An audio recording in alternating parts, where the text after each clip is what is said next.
누가복음 24장 49절 말씀.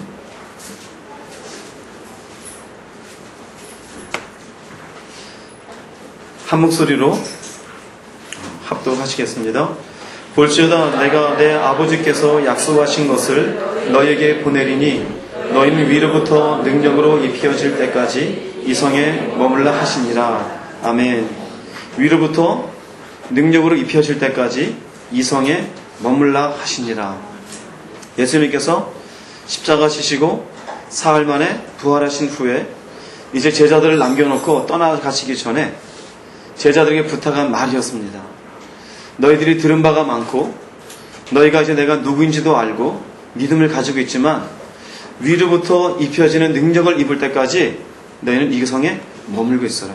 머물고 있으라는 게 그냥 가만히 있으라는 의미입니까? 그렇지 않죠. 하나님의 약속하신 성령을 받을 때까지 너희는 이곳에 머물러 있으라 그랬습니다. 그래서 지난주에 이어서 성령님이 누구신가 계속 이어서 말씀드립니다. 지난번 말씀드릴 때 지난주 안 오신 분들이 몇 분 계셔서 간단하게 말씀드리면 그분은 삼위일체 한 분이시다. 삼위일체 하나님, 예수님, 성령님이 계시는데 이 한 분이시다. 제가 이 설명을 드릴 때 어떤 분이 이해를 잘 못하시던데 한 신이 있어서 한 신이 하나님의 모습으로 예수의 모습으로 그 다음에 성령의 모습으로 이렇게 한 게 아닙니다. 세 분이 계셔요. 하나님, 예수님, 성령님. 이 세 분이 각각 독립적인 인격을 가지고 계시고 독립적인 일을 하십니다. 그런데 세 분이 일체이셔요. 이것에 대해서는 우리가 어떻게 이해를 하느냐? 이해의 대상이 아니에요. 우리가 이 땅에서 설명할 수 있는 방법은 없어요. 인간 같으면은 세 사람인데 어떻게 일치가 돼서 일을 하느냐? 이건 우리가 이해가 안 돼요. 그런데 하나님, 예수님, 성령님은 일체가 되셔서 각각의 사역을 하십니다. 예수님께서 이 땅에 오셨어도 주님이 하신 일 가운데 성령께서 기름을 부으시고 성령께서 도우시고 성령께서 인도하셨고 십자가를 지게 하셨어요. 마침내 예수님이 십자가 지시고 부활하신 이후에 제자들에게 말하기를 이제 너희도 이 성령이 필요하다고 이야기합니다. 그 삼위일체 하나님. 그리고 우리를 구원시키시는 성령이십니다. 나로 예수 믿게 하는 것. 내가 예수를 주라고 고백하는 것은 누가 아니고는 할 수가 없다 그랬어요? 성령이 아니고는 고백할 수 없다 그랬어요. 물론 입으로는 따라할 수 있어요. 그래 예수를 주라고 인정해 줄게. 그런 고백이 아니죠.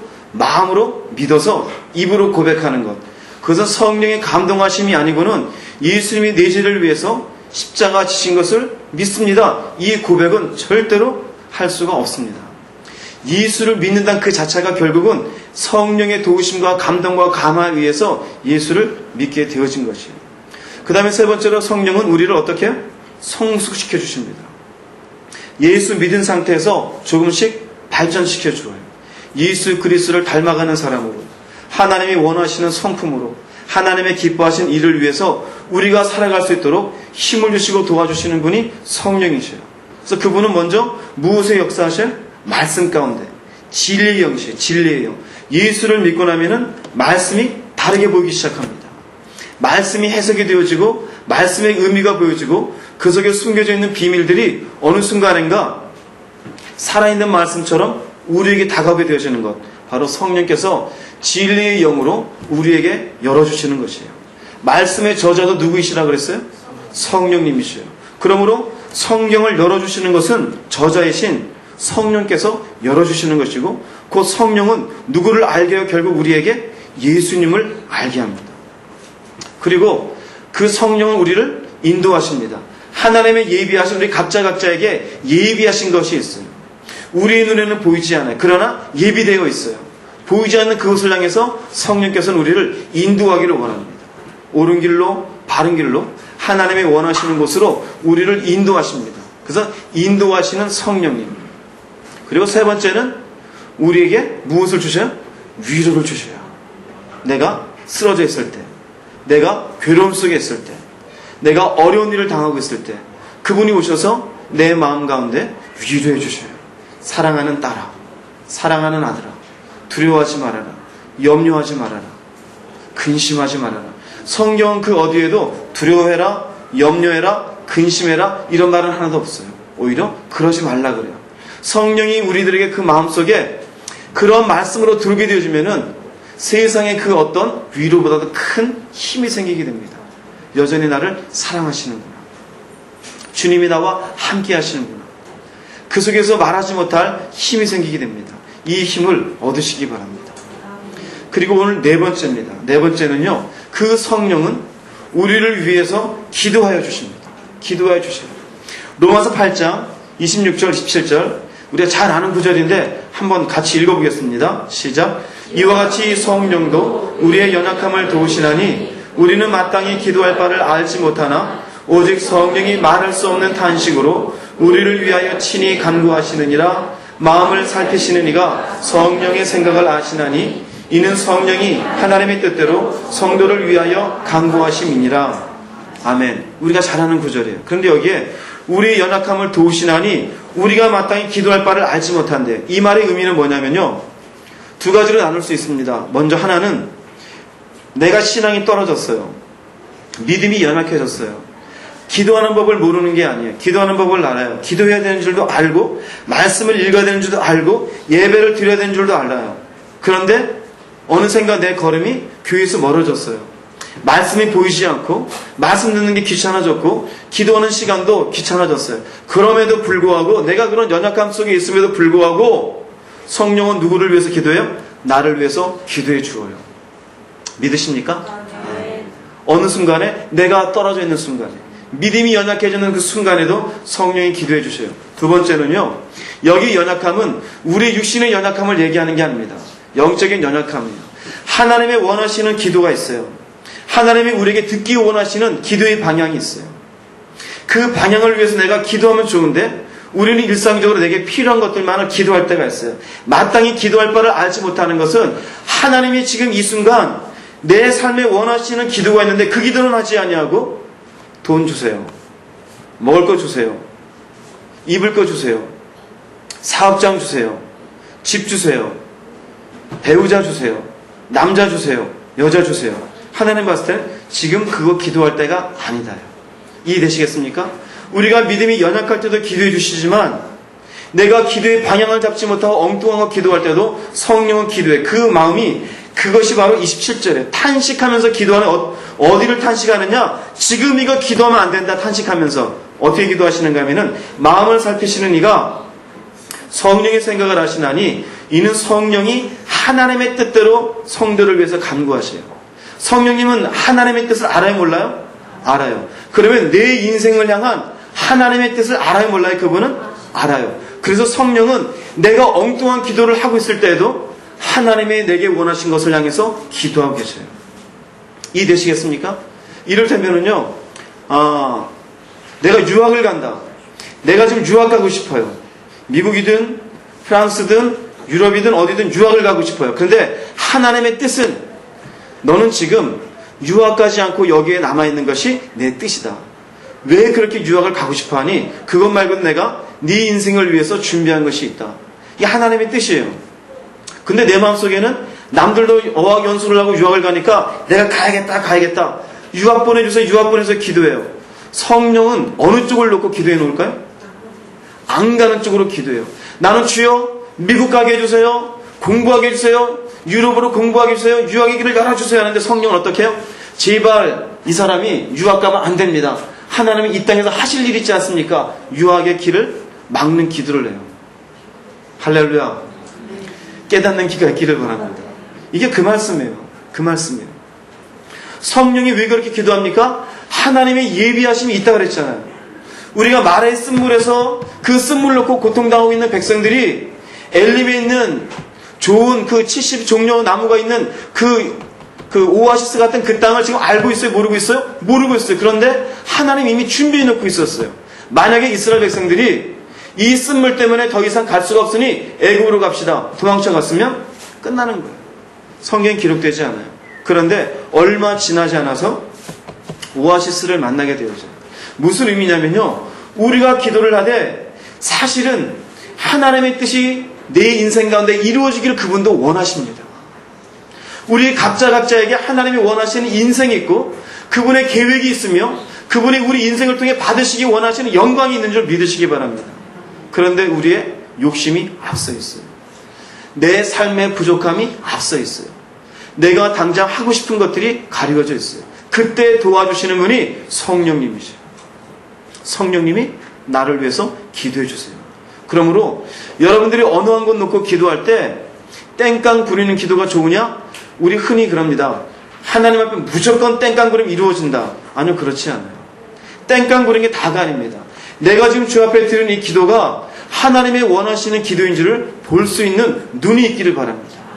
마음을 받으시기 바랍니다. 때로는요, 내가 자식을 놓고 기도하고 하는데 어느 순간인가는 그 자식 내버려 두라라고 하나님 하실 때도 있어요. 내가 그 자녀 책임지겠다. 이해되십니까? 내가 내 자식 놓고 기도하는 건 맞잖아요. 근데 그 자식을 놓고 너무 염려함으로 인하여 하나님 앞에 내 신앙의 문제가 될 때 너는 염려하지 말고 네 인생이나 잘 챙겨라 하실 때도 있어요. 내가 내 부모를 놓고 기도할 때가 있어요. 우리 예수님 믿게 해주세요. 아버지가, 어머니가. 근데 그 두 분이 예수 믿지 않아요. 문제가 있어요. 막 기도는 해요. 그런데 그분 때문에 내 신앙에 문제가 생길 때 때로는 너는 그 줄을 끊고 네 인생 먼저 살피라고 하실 때도 있어요. 성령이 원하실 땐 그렇게 될 때도 있습니다. 우리는 생각할 때는 내가 저분에서 기도해야 되는 것 아닌가? 내 자식이 해야 되는 것 아니냐? 아니요. 그때 다릅니다. 성령께서 우리를 위해서 간구하십니다. 그 간구하심을 여러분이 들을 수 있기를 바랍니다. 그래서 그것을 듣고 내가 기도하게 될 때 성숙하게 되어집니다. 할렐루야? 좀 어렵습니다. 좀 어려워요. 그리고 성령에 대한 이야기를 여러분들이 이해하려면은 분명한 예수 믿는 믿음 위에서 시작해야 이 이야기가 들려질 겁니다. 그리고 성령의 인도하심과 성령의 역사 가운데 내 인생도 살았으면 좋겠다라는 갈급함이 있을 때 이 이야기가 들려질 겁니다. 여러분 속에 말씀이 열려지기를 주의 이름으로 축원합니다. 우리를 성숙시키시는 그 성령께서는 다섯 번째로 말씀하시는 분이십니다. 말씀하셔요. 이거 보혜사 성령님과 관계되어 있습니다. 보혜사의 의미는 우리 곁에서 도와주시는 분이셔요. 도와주시는데 대언자의 의미도 있고 변호사처럼 말씀해 주시는 의미도 있습니다. 성령께서는 내가 예수의 복음을 증거하며 하나님의 일을 하고 나갈 때 내 속에서 주께서 말씀하시면서 지혜롭지 못한 사람이 지혜롭게 되어져요. 어떻게 무슨 말을 할지 모르는 순간에 할 말을 주십니다. 변호사처럼 말씀을 주시는 거예요. 마가복음 13장 11절입니다. 사람들이 너희를 끌어다가 넘겨줄 때 무슨 말을 할까 미리 염려하지 말고 무엇이든지 그때 너희에게 주시는 그 말을 하라. 말하는 이는 너희가 아니요 성령이시니라. 마지막 때에 대한 이야기입니다. 마가복음 13장은. 그 마지막 때 예수를 믿는 이유 때문에 너희들이 끌려가게 되고 핍박을 받고 어려움이 있을 때 끌려간 그 자리에서 무슨 말을 할까 염려하지 말아라. 성령께서 무슨 말을 할지 알려줄 것이다. 마태복음 10장 20절에 동일한 구절이 있습니다. 말하는 이는 너희가 아니라 너희 속에서 말씀하시는 자 곧 너희 아버지의 성령이시니라. 즉 성령께서 우리에게 말씀해 줍니까 말하지 않습니까? 말씀해 주어요. 할렐루야. 말씀해 주어요. 분명히 주님이 말씀했어요. 말씀해 줍니다. 우리 속에서 무슨 말을 해야 될지 우리 속에서 그분의 음성을 듣는 방법이 분명히 있으면 이야기해 줍니다. 내가 특별히 주의 복음을 전하며 예수의 이름으로 살고자 노력하고 있을 때 내가 바른 믿음 가운데 애쓰며 나갈 때 여기에 대한 공격과 어려움과 문제로 있어서 내가 어려움을 당할 때 성령께서 말씀해 주어요. 그때 순간에 지혜를 주시고 어떻게 문제를 풀어야 될지 이 문제 앞에 어떻게 대응해야 될지 성령께서 말씀해 줍니다. 베드로와 요한이 그랬습니다. 베드로와 요한이 안진뱅이를 고친 사건이 사도행전 3장에 나옵니다. 그 일로 인해 가지고 예루살렘에 소동이 생겨요. 이 소동 때문에 싫어한 사람들은 제사장들, 서기관들이었습니다.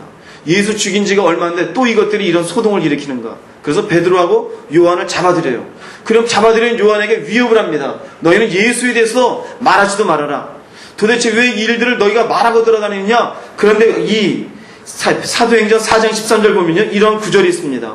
이렇게 말하는 대제사장들, 서기관들에게 이 베드로와 요한이 정말로 기탄 없이 주저함 없이 막히는 거 없이 쭉 이야기를 하는 거예요. 그 이야기를 듣다 봐 이들이 하는 말이 이렇게 고백합니다. 그때 그들이 베드로와 요한이 담대하게 말하는 것을 보자 배우지 못한 무식한 사람들로 알았다가 놀라며 그들이 예수와 함께 있었다는 사실을 깨닫더라. 원래 이들의 출신이 어디입니까? 어부입니다. 많이 배우지 못한 사람이에요. 글도 알지 못해요. 그 당시에도 어부다 그러면은 무식한 인간들 속에 들어가 있었어요. 그런데 어부 출신은 이 사람들이 도대체 어디에서 알고 배워가지고 이렇게 지혜로운 말을 하는가? 많이 알고 있는 대제사장들, 서기관들이 대꾸할 말이 없는 거예요. 그리고 하는 말이 뭡니까? 깜짝 놀라는 겁니다. 누가 그런 말을 주었어요? 성령이 주시는 것이에요. 여러분들이 경험했는지 모르겠습니다. 내가 예수 안 믿는 사람 만나가지고 그 예수 안 믿는 사람에게 아무개 예수 믿으세요. 아니면은 교회 갑시다 그러는데 막상 그 사람이 뭔 말을 할지 모르는 내 속에서 내가 외우지도 않았는데 하나님의 말씀이 털커덕 생각나는 것을 경험해 본 적이 계십니까? 할렐루야? 그건 누가 하시는지 아세요? 성령님이 하시는 거예요. 누군가 잘못된 신앙의 길을 가는 이 사람에게 조언해 줘야 되는데 어떻게 말해줄까? 속으로 기도를 합니다. 하나님 알맞은 말을 주세요. 그 사람 만났어요. 그런데 조금 전까지 내 머릿속에 아무렇게나 떠오르지도 않았었는데 어느 순간인가 성령께서 말씀을 주어요. 뭡니까? 그 말로 그 사람이 위로를 받아요. 저는 이러한 경험을 이야기하자면은 책을 한 권 써도 모자랍니다. 한 번은 제가 한 번은 신방을 갔는데 한 번 얘기했을 겁니다. 신방을 갔는데 신방을 가서 그 신방관 집이 그 지역의 지역장님이에요. 처음 제가 부목사로서 큰 교회 부목사로 갔고 이제 처음 가는 신방인데 그 지역의 지역장이에요. 지역장 정도 되어지면 그 밑에 그 다른 권사님들도 한 10명 정도 되어지고 집사님들까지 합치면은 한 40명, 50명이 되어집니다. 그것에 대장 되어지는 권사님이에요. 그 집에 처음으로 예배를 드리려고 하니까 모인 사람들이 거의 한 30명에서 40명 됐었어요. 그곳에 가서는 좋은 말을 해줘야 될까요? 아니면은 조금 힘든 말을 해야 될까요? 정상적으로 좋은 말을, 축복의 말을 잘 될 겁니다. 힘내십시오. 저도 그렇게 준비했어요. 그리고 그 집에 가서 예배를 드리려고 딱 앉아서 찬양하는데 요한계시록 2장의 말씀이에요. 네가 뜨겁든지 차갑든지 하라. 그렇지만 아니면 내가 토하여 내치리라. 이 말씀을 마음에 줘요. 아니 도대체 30명이 지금 눈 동그랗게 뜨고 지금 찬양하고 있어요. 두 번째 찬양하는데 또 그 말씀을 줘요. 이거 해야 돼요? 말아야 돼요? 마음속에 갈등이 생기는 거야. 야, 큰일 났다. 이거 어떻게 되는 거야? 해야 되나 말아야 되는 거. 보통 찬양 2개 하고 이제 사도신경 들어갑니다. 전 사람에게 사인을 줬어요. 찬양 한 장 더 하세요. 찬양 한 장 더 합니다. 근데 여전히 제 마음속에 무슨 말씀이야? 토하여 내치리라. 토하여 내치리라. 아니 도대체 주님 말이 됩니까 지금? 여기에 지금 이 말씀이 필요한 게 아니라 위로의 말씀이 필요하고 권면의 말씀이 필요하지 않습니까? 세 번째 찬양 끝났어요. 사도신경이 들어갑니다. 큰일 났네. 어떻게 할까? 사도신경 끝나고 그 다음 또 찬양이 있어요. 제가 이제 억지로 하려고 이제 성경할 구절을 펴놨어요. 네, 안 됩니다. 그렇게는 도저히 안 됩니다. 딱 폈어요. 그리고 그 찬양하는 사이 끝나고 이제 대표 다른 사람이 이제 기도가 있어요. 그 기도 때 설교할 거를 미리 딱 생각하고 계시록은 생각지도 않았어요. 그리고 축복의 말씀을 말이 됩니까? 이 30명한테 안 됩니다. 그리고 기도가 딱 끝났는데 저도 모르게 입술에서 요한계시록 2장을 보겠습니다. 요한계시록 2장을 보겠습니다. 제 스스로 깜짝 놀랐어요. 뭡니까? 하나님이 성령이 제 속에서 말하게 하시는 거예요. 말하게 하시는 거예요. 설교를 하면서도 저는 놀랐어요. 이걸 해야 되나 말아야 되나. 그런데 막상 끝나고 나서 그분이 깨졌어요. 그래서 30명 되는 사람들이 회개하면서 기도의 자리를 가셨었습니다. 성령께서 우리 속에 말씀하셔요. 사도행전 6장 보면은 스데반의 이야기가 나옵니다. 스데반이요, 이제 은혜를 받고서 하나님의 말씀을 전하다 보니까 회당에 모여있는 나름대로 성경을 좀 안다고 하는 사람들이, 우리식으로 말하면 신학자들, 바리새인들, 이런 사람들이 쫙 모여있는데 성경에 대해서 같이 변론하고 있었는데 도대체 이 스데반의 지혜가 놀라운 것이에요. 10절 보면은요, 스데반의 지혜와 성령으로 말함을 그들이 능히 당하지 못하여 사람들을 매수하여 말하게 하되 이 사람이 모세와 하나님을 모독하는 말을 하는 것을 우리가 들었노라 하게 하고, 하나님을 모독하는 말을 들었대요. 사실은 스데반이 하나님에 대해서, 예수 그리스도에 대해서 올바르게 성령관에 말하고 있는데 성경으로 그것을 대꾸할 게 없는 것이에요. 그러니까 그 다음 구절을 보면 사람들을 돈으로 매수합니다. 그리고는 이 자가 우리의 돌을 어지럽게 한다 그러고는 사람들을 모아놓고 그것을 그 분위기를 조성시키고 마침내 스데반을 돌을 쳐서 죽이는 구절이 나오게 되었죠. 보십시오. 스데반의 원래 인간 스데반은 이렇게 지식이 있고 하나님 말씀을 잘 풀어내는 사람이 아니에요. 그런데 성령께서 그 속에 말씀을 주시는 것이에요. 할렐루야. 그 말씀을 주실 때 그 말씀에 의해서 지혜롭게 하나님 말씀을 선포하게 되어지고 사람들을 바꾸어내고 복음 가운데 인도해내게 됩니다. 누가 하는 겁니까? 성령께서 하시는 거예요. 그러므로요, 복음을 증거하고 하나님께 나아갈 때 내 속에 말씀 주시는 하나님을 여러분 꼭 믿으시기 바랍니다. 저도 마찬가지입니다. 저도 마찬가지예요. 제가 여러분에게 설교해 드리고 있는데요, 제가 가지고 있는 이 말씀이 여러분이 보고 있는 말씀 외에는 없어요. 이 말씀 사이사이에 무슨 말을 해야 될지는 아무것도 적혀 있지 않아요. 여러분들이 와서 확인해 보면 얼마든 제가 드릴 수 있어요. 그 사이사이에는 제가 여백을 드리는 겁니다. 성령이시여 제게 말씀해 주시옵소서.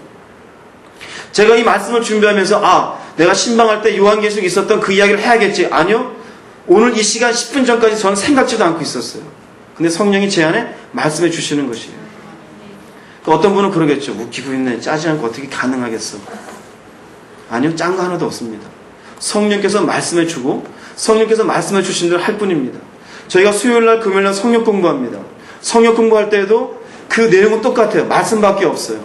근데 성령 공부를 하면서 인도하는데 그 중간중간의 내용은 저는 I don't know예요. 하나님이 하실 뿐이에요. 그래서 금요일날 하는 얘기가 다르고 수요일날 하는 이야기가 달라요. 정체적인 맥락은 같아요. 그러나 그 사이사이에 앉아있는 분들의 상황과 그분들의 심적 상태에 따라 하나님이 제게 주시는 말씀이 다릅니다. 저는 철저하게 이 말씀을 믿어요. 말씀하시는 성령이에요. 내 속에서 말씀하시는 성령님, 떠오르게 하시는 성령님, 알게 하시는 성령님, 이 성령님을 여러분들이 경험하시고 알아가시기를 주 이름으로 부탁을 드리겠습니다.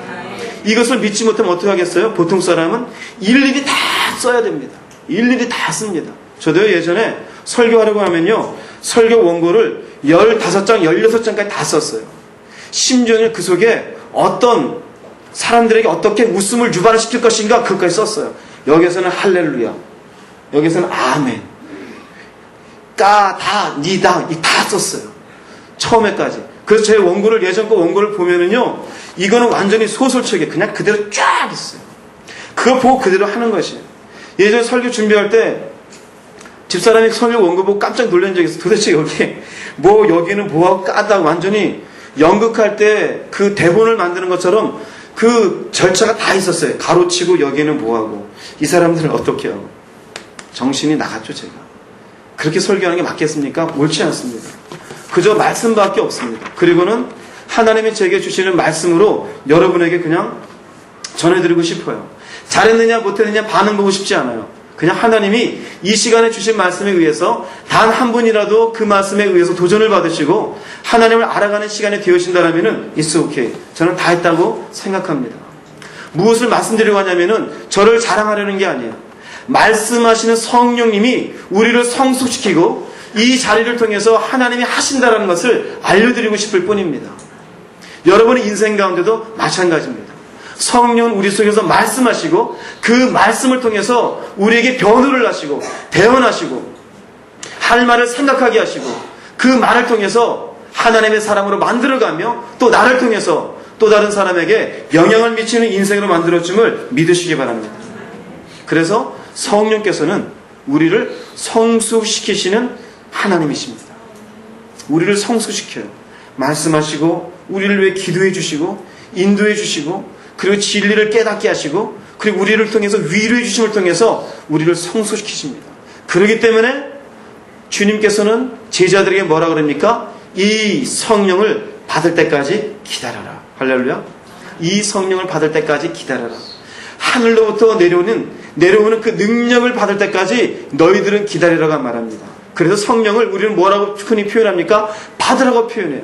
성령 받으라, 성령 받으라. 우리는 그냥 무슨 구호처럼 이야기하는데 그 성령 받으라는 것에 대한 개념을 여러분들이 조금 이해해 줬으면 좋겠습니다. 지금 졸리신 분이 계신 것 같은데 기지개 좀 펼게요. 이제 시작입니다. 끝나지 않았습니다. 기지개 펴시고, 그래서 휴가 기간이라 여기저기 다니신 분도 계시고 얼굴도 까매지신 분도 계시고 피곤하신데, 커피를 뒤에 가서 드셔도 되고 음료수도 드시고 물도 드십시오. 이제부터 중요합니다. 옆에 분하고 이렇게 인사 나눴으면 좋겠어요. 잘 들읍시다. 예. 우리 예배는 편안합니다. 편안하게. 너무 긴장하지 마시고. 예. 자, 이제 시작합니다. 성령 받으라요. 성령 받으라. 제가 써놓았는데, 자, 제자들이 예수님 십자가 지시고 부활할 때까지, 그리고 부활하시고 승천하실 때까지 예수를 안 믿은 사람입니까? 믿은 사람들입니까? 믿었습니다. 그러면은 우리가 믿을 때에는 성령이 아니고는 믿을 수 있어요? 없어요? 없습니다. 무슨 말씀이냐면요, 우리가 예수를 믿게 되어질 때, 우리가 예수를 주라고 고백하며 내 죄를 위해서 사신 분이라고 고백하며 이제는 하나님의 자녀가 되었습니다 라고 하는 그 순간, 신학적인 용어로 거듭났다, 중생되었다라고 이야기합니다.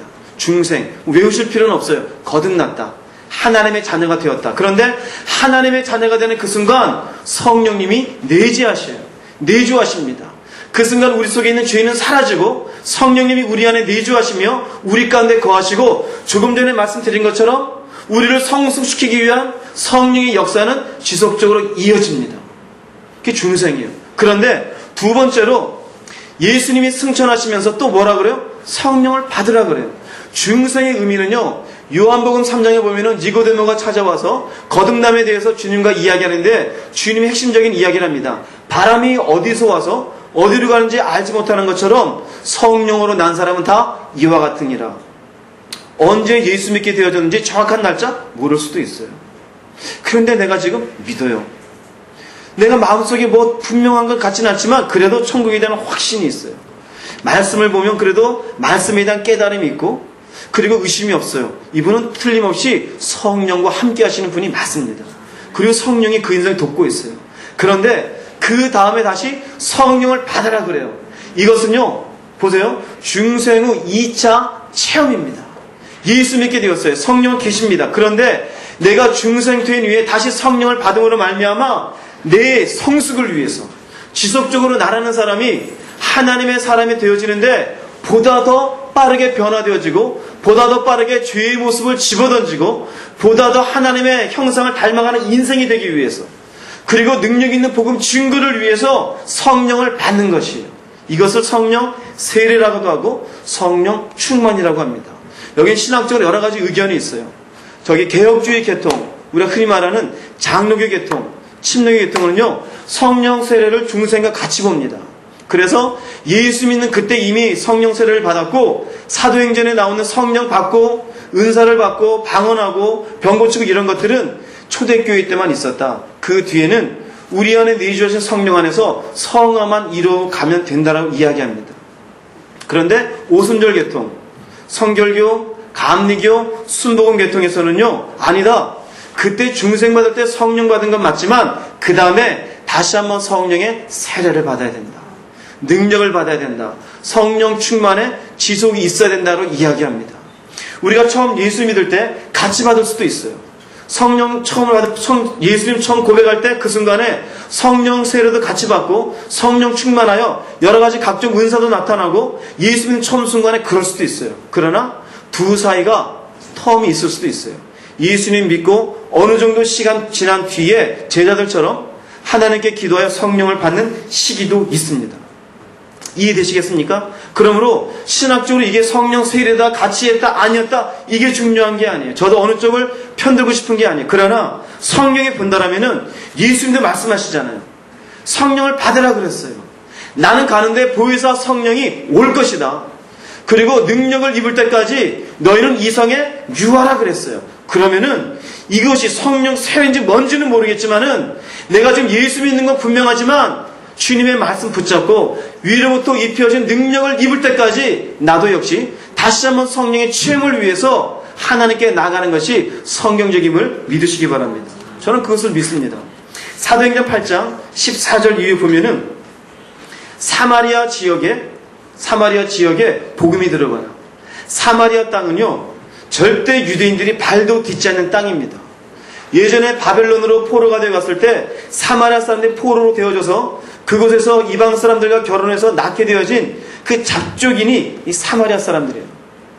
혼혈 사람들이. 그러니 정통성을 중요시하는 유대인이 봤을 때 사마리아 저들은 하나님의 백성이 아니다. 우리하고는 다른 인생들이다. 그래서 사마리아 사람을 너무너무 미워했어요. 오죽하면 예수님이 사마리아 성 가서 여인과 얘기 나누었을 때 그 여인이 어찌하여 유대인이 당신이 내게 말을 붙이나이까 이렇게 말할 정도였습니다. 그런데 사마리아 땅에 예수를 믿는 사람들이 있다는 이야기가 소문이 나게 되어지자 베드로와 요한이 그곳에 가게 되어져요. 도대체 무슨 일인가? 그 이야기입니다. 그들이 내려가서 15절에 보면은요, 그들이 내려가서 그들을 위하여 성령 받기를 기도하니 이는 한 사람에게도 성령 내리신 일이 없고 오직 주 예수의 이름으로 침례만 받을 뿐이더라. 이 두 사도가 그들에게 안수함에 성령을 받는지라. 자, 보십시오. 주 예수의 이름으로 침례를 받을 때 주 예수의 이름으로 그 세례받는 그 사람은 예수 믿으니까 받는 거지 안 믿으니까 받는 게 아니에요. 그러면 예수 믿고 세례받는 그 사람에게 성령님은 이미 역사에 계실까요? 안 계실까요? 계셔요. 그런데 무엇이 없어요? 성령이 내리신 일이 없어요. 체험적인 성령의 역사를 아직 알지 못해요. 그러니까 베드로가 비록 예수의 이름으로 세례를 받았지만, 다시 말하면 성령도 내주하고 있지만 우리 주님이 우리에게 명령해서 우리가 성령 세례를 받은 것처럼 이 사람들에게도 성령을 받게 하자. 그리고는 안수합니다. 그리고는 성령을 받게 합니다. 보십시오. 두 개가 분명히 텀이 있어요. 그런데 이곳에서 예수 이름으로 세례를 받은 사람도 성령을 받기 위해서 안수를 받고 그리고 성령 받는 모습이 분명히 성경에 나와 있어요. 그러므로 1차적으로 예수 믿은 것으로 끝나는 게 아닙니다. 2차적으로 다시 성령의 세례를 받기 위해서 그것이 성령 충만일 수도 있습니다. 어찌됐든 성령의 은혜 가운데 내가 체험적으로 능력 있는 인생이 되기 위해서 다시 한번 이 경험을 위해서 하나님께 나아가야 되는 줄 믿습니다. 사도행전 19장에 또 있습니다. 아볼로라는 사람이 있습니다. 이 아볼로라는 사람은요, 그 전구절에 보면은 18장에 보면 어떤 사람이냐면요, 학문이 많은 사람이라 그랬어요. 성경이 능한 사람입니다. 이 사람이 사실은 성경이 능한 사람이기 때문에 에베소에서 예수에서 증거하고 있었습니다. 이 사람이 예수를 알게 된 것은 아리스길로굴라와 브리스길라와 아굴라에게 이 말씀을 받았어요. 그리고는 이것을 전하고 있는데 그 18장 28절에 보면 이 사람을 뭐라고 표현했냐면요, 이 사람은 예수 그리스도라 증거하는 사람이다 그랬어요. 자, 그러면은 예수 그리스도라 증거하는 사람이 성령을 알까요, 모를까요? 알 수 있어요. 왜? 그 속에 이미 성령이 감동하시고 예수를 고백한 것이고, 성경을 안다는 것은 성령이 진리 영이시니 성경을 열어준 것이에요.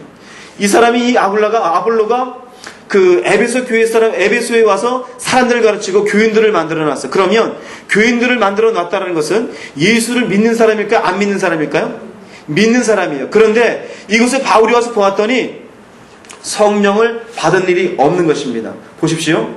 4절에 보시면요, 2절 보시면은요, 이르되 너희가 믿을 때 성령을 받았느냐? 이르되 아니라 우리는 성령이 계심도 듣지 못하였노라. 바울이 이르되 그러면 너희가 무슨 침례를 받았느냐? 대답하되 요한의 침례니라. 바울이 이르되 요한이 회개의 침례를 베풀며 백성에게 말하되 내 귀에 오시는 이를 믿으라 하였으니 이는 곧 예수로 하거늘 그들이 듣고 주 예수의 이름으로 침례를 받으니 바울이 그들에게 안수함에 성령이 그들에게 임하심으로 방언도 하고 예언도 하니 모두 12사람쯤 되니라. 할렐루야.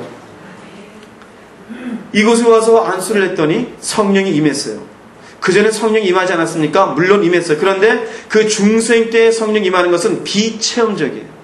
내가 예수 처음 믿을 때 그것은 비체험적이에요. 그런데 두 번째는 체험적이에요. 내가 알아요. 사도행전 2장에서 처음 성령이 그 교회 가운데 120명이 모인 가운데 임했을 때 바람과 같이 임한 것을 알아요. 불과 같이 뜨겁게 임하는 것을 알게 되어져요. 그러므로 두 번째 우리가 받게 되어지는 것은 얼마든지 우리가 알게 되어집니다. 그러므로 우리가 성령 받는 것에 대해서는 주저할 이유가 하나도 없습니다. 내가 그냥 예수 믿는 것에 가면 된다? 아니요, 그렇지가 않아요. 나도 성령 받기 위해서 애를 쓸 수 있어야 됩니다. 요한복음 20장 22절에 보면은요, 이것은 주님의 명령입니다. 예수님이 십자가 지시고 사흘 만에 부활했어요. 부활하신 주님이 모여있는 제자들 사이에 오셨습니다. 오신 예수님이 처음으로 하신 말씀은 평안하라, 두려워하지 말라. 그리고 세 번째로 하신 말씀이 가라사대 숨을 내쉬며 무엇을 받으라? 성령을 받으라. 성령을 받아라. 이것은 명령입니다.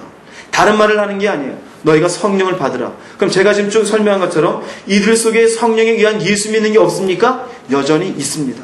그런데 무엇이 부족할까요? 아직 연약한 것이에요. 아직 자기라는 사람을 하나님의 쓸만한 사람으로 만들어가기에 부족해요. 복음 증거하는데 아직도 부족해요. 그 부족함을 채울 수 있는 것이 바로 성령을 다시 받는 것으로 인하여서 채워질 수가 있습니다. 또한 주님이 약속하십니다. 누가복음 24장 49절입니다. 볼지어다 내가 내 아버지께서 약속하신 것을 너희에게 보내리니 너희는 위로부터 능력으로 입혀질 때까지 이 성에 머물라. 하나님이 약속했어요. 그 약속하신 것을 받을 때까지 머물라 이것이요. 사도행전 1장 4절 5절에서는요. 주님이 딱 승천하시기 직전입니다.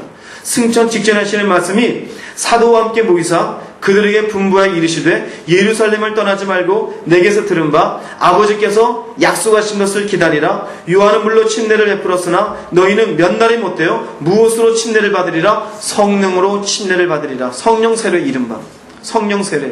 너희가 물로도 세례를 받았지만 성령으로 세례를 받아라. 그리고 이 성령의 능력을 입으면 땅끝까지 이르러 증인이 되어라. 이 말씀을 주님이 하십니다. 그리고 마침내 성령이 임하게 되어지고 성령 임한 그 초대교회 교인들 120명의 그 사이에서 여러 가지 많은 일들이 일어났어요. 방언도 하고 귀신도 나가고 병 고친 일들이 있으니 주변 사람들이 몰려서 난리가 났습니다. 어찌하여 이런 일이 일어나느냐? 이것에 대해 설명할 때도 사도행전 2장 33절 보면은요. 하나님이 오른손으로 예수를 높이심에 그가 약속하신 성령을 아버지께 받아서 너희가 보고 듣는 이것을 부어주셨느니라 그럽니다. 약속하신 성령이에요. 이것을 그분이 마침내 부어주셨다는 것이에요. 예수를 믿지만 거기에 그치는 것이 아니라 보다 더 지속적인 성숙을 위해서 복음적인 능력이 증거자가 되기 위해서는 성령을 받아라. 마침내 증인된 인생을 살게 될 것이라고 말합니다. 자, 그럼 이렇게 말할 수 있습니다. 잘못된 편견을 가질 수 있어요. 그러면 성령 세례 안 받고 성령 충만 안 받으면은 구원 못 받는 사람이냐? 아니요. 절대 그렇지 않습니다. 그러면 처음에 성령 세례 받은 처음에 성령에 의해서 예수 믿은 사람과 두 번째 성령 세례 받고 성령 충만 받은 사람은 하나님의 사랑을 덜 받는 사람이냐? 아니요. 절대 그렇지 않아요. 하나님의 동일한 사랑 가운데 있는 사람입니다. 절대로 그 둘 사이에 차별이 있는 것이 아니에요. 하나님의 사랑에 차별이 있고 하나님의 은혜와 능력에 차별이 있는 것이 아니에요. 차이는 뭐냐면요. 제가 간편하게 말씀드릴게요. 우리가 휴가를 가기 위해서 간다고 칩시다. 저기 부산을 향해서 갑니다. 부산을 향해서 가는데 한 사람은 자전거를 타고 가요. 한 사람은 비행기를 타고 가요. 어느 게 훨씬 빠릅니까? 말할 게 없죠. 아마 비행기 타고 간 사람이 한 3, 4일 시컷 놀고나 집에 가자 그러면 이제 도착할까 말까 할 겁니다. 누가요? 자전거 탄 사람.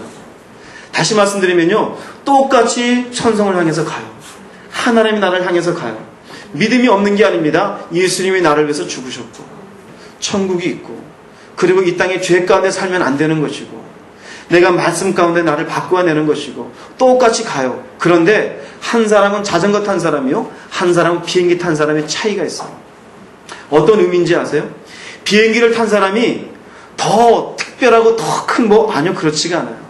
이 사람이 나름 하나님께 성령의 제 은혜를 받았기 때문에 비행기 탔을 뿐이지 하나님의 사랑과 은혜와 능력이 더 있다? 그런 것은 아니에요. 동일합니다. 자전거를 타는 사람에게도 하나님의 은혜의 빛은 여전합니다. 여전히 자전거를 타고 가면서도 쓰러져 있고 타이어가 구멍이 나도 여전히 그것을 채워주시고 다시 갈 수 힘을 주시는 분은 여전히 하나님의 사랑입니다. 동일하게 천국을 향해서 갈 수 있어요. 단지 내가 이 땅에 있는 동안 이 성령을 받고 하늘나라 가기 전까지 내가 좀 더 능력 있는 인생을 살아갈 수가 있는 것이에요. 그래서 위로부터 입히는 능력이라고 주님은 표현했고 이 성령을 받아야지만이 증인이 될 수 있다라고 말씀하고 있는 것입니다. 그래서 왜 받아야 되는가? 몇 가지로 말씀을 드리겠어요. 하나는요. 담대한 복음 증거의 능력을 위해서 필요합니다. 다른 게 아니에요. 복음을 증거하기 위해서 성령을 받아야 돼요. 예수를 말하는 게 쉬운 것 같은데 쉽지가 않습니다. 요한복음 15장 26절에 보면은요. 이 보혜사 이분은 곧 누구를 증언하시는 분이에요? 예수를 증언하시는 분이에요. 진리의 영이신데요. 이 진리는 예수를 증언해요. 성령님 그분도 예수에 대해서 우리에게 알려주시는 분이에요. 다시 말씀드리면은요. 성령님이 인간이라 치면은요. 그 마음속에 가득한 것은 오직 예수밖에 없습니다. 이 성령이 우리에게 임하시면은 그 성령 세례를 받게 되어지면 그 사람도 똑같은 사람이 되어져요. 그 속에 무엇이 가득하게 되어져요? 오직 예수가 가득하게 되어져요. 사도행전 1장 8절입니다. 오직 성령이 너희에게 임하시면 너희가 권능을 받고 예루살렘과 온 유대와 사마리아 땅끝까지 이르러 내 증인이 되리라 하시니라. 누구의 증인이 되어져요? 예수의 증인이 되어져요. 예수가 누구신지, 그분이 왜 십자가 지셨는지, 그분이 왜 어떤 고통을 당하셨는지, 그리고 언제 오시는지, 이 모든 것이 복음이에요. 이것에 대한 증인을 누가 할 수 있는가? 성령 받은 사람이 가능해요. 아니, 나도 할 수 있다? 그 사람은 이미 성령 받은 사람이에요. 복음 증거하는 게 쉬운 것 같은데 절대로 쉽지가 않습니다. 내가 성령 받고 가장 먼저 해야 되는 것은요, 바로 복음 증거하는 것이에요. 병 고치기 위해서, 귀신 내어 쫓기 위해서, 부자 되기 위해서, 내 가난을 벗어나기 위해서, 절대 이것을 위해서 성령 세례를 바꾸자 하는 것이 아니에요. 하나님의 성령 받고서 그 복음과 내 뜨거운 인생이 되어지기 위해서, 예수 안에서 능력 있는 인생이 되어지기 위해서 성령을 받는 줄 믿습니다. 사도행전 4장 29절입니다. 주여 이제도 그들의 위협함을 굽어보시고 또 종들로 하여금 담대히 하나님의 말씀을 전하게 해주시오며. 무슨 말씀이냐면요, 조금 전에 베드로가 대제사장 서기관들에게 끌려갔었잖아요. 이 말 전하지 말아라. 근데 너무나 말을 잘하니까 다시는 전하지 말라 그러고 보내줍니다. 보내주고 왔더니 모인 사람들이 야, 이러면 우리가 어려움 당하지 않겠는가? 앞으로 조심하자. 이렇게 말하는 것이 아니라 더 모여서 기도하기를 담대히 하나님 말씀을 전하게 해주시옵소서. 이것을 위해서 기도하기 시작합니다.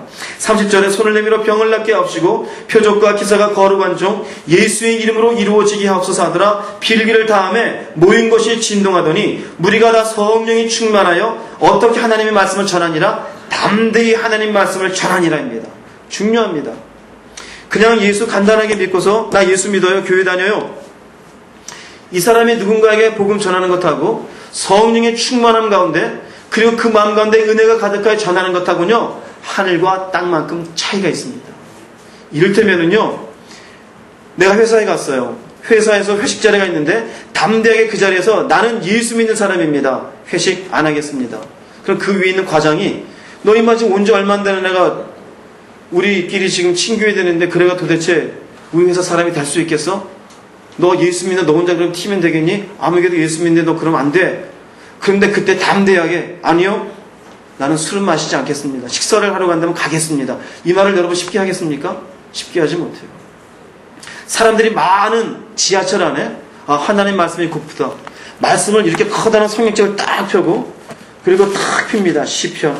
끄떡끄떡. 주의 말씀이 옆에 사람 위에 사람 다 쳐다봐요. 이상한 눈으로. 그런데 그때 담대하게 씩 웃으면서 하나님 말씀이 너무나 좋아요. 하실 수 있겠어요? 할 수 있는 분 손 들어보세요. 이게 담대해요, 담대해. 쉽지 않습니다. 예전에 제가 이 차이를 뼈저리게 느꼈어요. 나름대로 신학교 간다라면서요, 가면서 성경을 보려고 그러는데 조그만 걸 가져갔어요. 조그만 걸. 그리고는 싹 보는데 눈치 보이기 시작해요. 이 사람이 옆으로 보고 있어. 그래서 보다가 슬그머니 자는 척해요. 봐야 되는데. 제가 그 차이를 알았어요. 내가 참 간사한 놈이었구나. 신학교를 가면서도. 무슨 의미인지 아시겠어요? 직장에서 뿐이겠습니까? 친구 사이도 그래요. 우리가 그냥 어릴 때부터 친구랑 괜찮지만 사회에서 사업적 관계로 만나고 아니면 일관계로 만나게 됐을 때는 속에 있는 얘기 할 얘기가 별로 없어요. 그럴 때는 이 사람이 예수 믿는 사람인지 아닌지 종교가 뭔지는 사실은 민망한 내용일 수도 있고 민감하기 때문에 얘기 잘 안 해요. 그러다가 5년이 지나고 10년이 지나고 어느 우연한 기회에 예수 믿는 사람이었어요? 교회 다니는 사람이었어요? 반갑네요. 10년 만에 그럴 수 있어요. 10년 전에 나 교회 다니는 사람이에요. 이건 옳지 않습니다. 저는 못하겠습니다. 그럴 수 있었다라면은 일찌감치 서로가 예수 안에서 반가운 사람이라고 얼싸놨었겠죠.